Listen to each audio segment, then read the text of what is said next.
The Aryan tribes that settled in Iran went on to form the Persian Empire, whose rule reached from the borders of India all the way to the land of Egypt by 500 BCE. But some suggest the Egyptians had knowledge of cannabis nearly 1,500 years before that. The oldest complete medical text, the Ebers Papyrus, as well as other writings of the time, contain reference to a plant, Shum-Shum-Tu, which was created by the sun god Ra and used in ceremonies honoring the dead. It is believed by many to be none other than marijuana.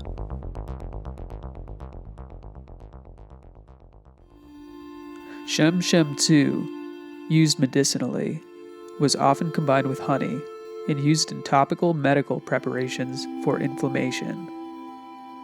Whether this interpretation of Shum-Shum-Tu's identity is correct or not, there is other evidence indicative of ancient Egyptian knowledge of cannabis. For example, the goddess Seshat is almost universally depicted with a 7-pointed symbol, often resembling the 7-pointed marijuana leaf above her head. Similarly, hemp fibers have been discovered in the tomb of Akhenaten, with hemp pollen found inside of the mummy of Ramesses II, who died nearly 700 years before the Persian conquest of Egypt. Both of these samples have undergone chemical analysis and confirmed to be weed. There are also numerous hieroglyphics showing what appear to be smoking pipes or ceremonial incense burners. And while these have been attributed by some to represent ceremonial use of the Blue Lotus flower, which itself is psychoactive, most researchers agree that Blue Lotus was steeped in wine as opposed to being smoked.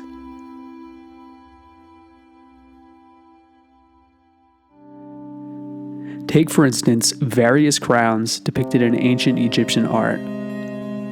Some researchers believe that these are representative of psilocybe mushrooms, and wearing such headwear was indicative of having achieved enlightenment via the mushroom, an experience that was reserved for the higher class. Some have even argued that Egyptian ankhs, symbolic of life, are stylized representations of mushrooms. Though there is no definitive evidence to suggest that this is so, there is imagery that appears to show the ankh being fed to the god Osiris, the god of spiritual rebirth, whose spirit is said to reside in barley, a known substrate for psilocybe.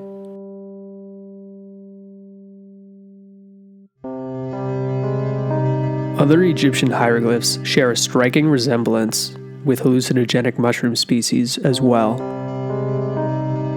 These parasol-shaped carvings, typically referred to as an unidentified plant by mainstream Egyptologists, are referred to in the pyramid texts as a golden plant with magical properties used only in the most sacred celebration of the gods.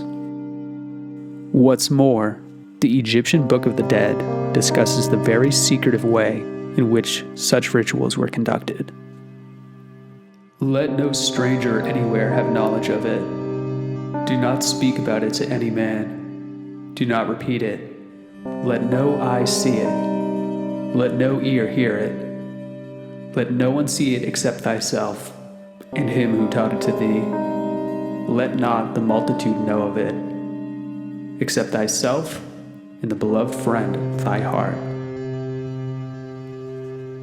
But this highly ritualized use of mushroom sacraments is not only true of ancient Egypt. For early examples of dimethyltryptamine use in Western culture, we needn't look any further than ancient Egypt. While the plants used in ayahuasca are not native to Egypt, DMT-containing plants are found literally all over the world. The ancient Egyptians were well aware of at least one of these plants, Acacia nilotica, which they called the tree of life. The Tree of Life is displayed prominently throughout Egyptian mythology, appearing in hieroglyphs and even being discovered in tombs that have been unearthed. Clearly, this plant was important to the ancient Egyptians. So important, in fact, that they believed Osiris, god of the underworld, was born beneath an acacia tree. And while the evidence for ritualistic use of acacia by the ancient Egyptians is purely circumstantial, their knowledge of endogenous DMT production was seemingly very sophisticated. It has been well documented that Egyptians routinely performed crude brain surgeries, such as lobotomies. But it seems increasingly evident that their understanding of the human brain may not have been quite as archaic as we believe. Ancient hieroglyphs frequently feature this symbol, the Eye of Ra, the Egyptian god of the sun. This symbol was frequently celebrated in temple rituals for its life-giving powers and its protection over the spirit. But let's take a closer look. This ancient symbol looks incredibly similar to the pineal gland, the part of the brain responsible for the endogenous production of DMT, as confirmed by modern scientific experiments. Thought by many to be responsible for dreams, the meditative state, and even the near-death experience, the pineal gland is often known as the third eye, or, as Descartes put it, the seat of the soul. Is it possible that the ancient Egyptians were aware of the significance of this unassuming gland embedded deep in the tissue of the human brain? There's no way to know for certain, but it seems that various cultures throughout the ancient world were most likely peripherally aware of its existence.